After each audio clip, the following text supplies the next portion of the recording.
प्रेम से बोलिए कृष्ण कन्हैया लाल की जय हो। नंद के लाल की जय। आई हाँ। हम मधु पांडे हाँ। एक अवधि गीत सोहर लेके आए बाटी हाँ। जौन हमारे गांव में सब बहन लोग गावत थी कैसे और कैसे यशोदा मैया नंद जी से हाँ राय करके पूछत हैं हाँ कि बधाई का दियाई ओ हो और कहा तारी कैसे बधाई हो कि मचिया बैठल यशोदा रानी नंद से आ रज कर नंद से आ रज कर हो कि आबा गोदिया में हो आबा गोदिया में भैल नंद लाल बधाई का दी याइनु हो किया गोदिया में भैले नंद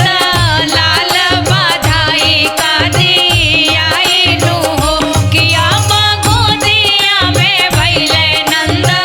लाल बधाई का दियाइनु हो मचिया बैठल यशोदा रानी नंद से आ रज कर नंद से आ रज कर हो कि आबा गोदिया में हो आबा गोदिया में भैल नंद लाल बधाई का दी याइनु हो किया गोदिया में भैले नंद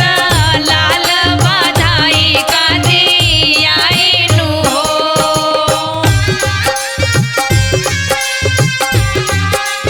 जय हो आबा गोदिया में भैले नंद लाल बधाई का दियाइनु हो आबा गोदिया में भैले नंद लाल बधाई का दियाइनु हो हंसी हंसी काहे बाबा नंदत सुना मोरी रानी सुना मोरी रानी नु हो अब गोदिया में हो अब गोदिया में भैल नंद लाल लुटावा सोना जानी नु हो आबा गोदिया में भैले नंद लाल लुटाव सोना चांदीनु हो आबा गोदिया में भैले नंद लाल लुटाव सोना चांदीनु हो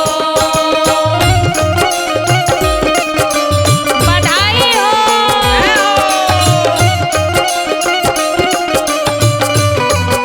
आबा गोदिया में भैले नंद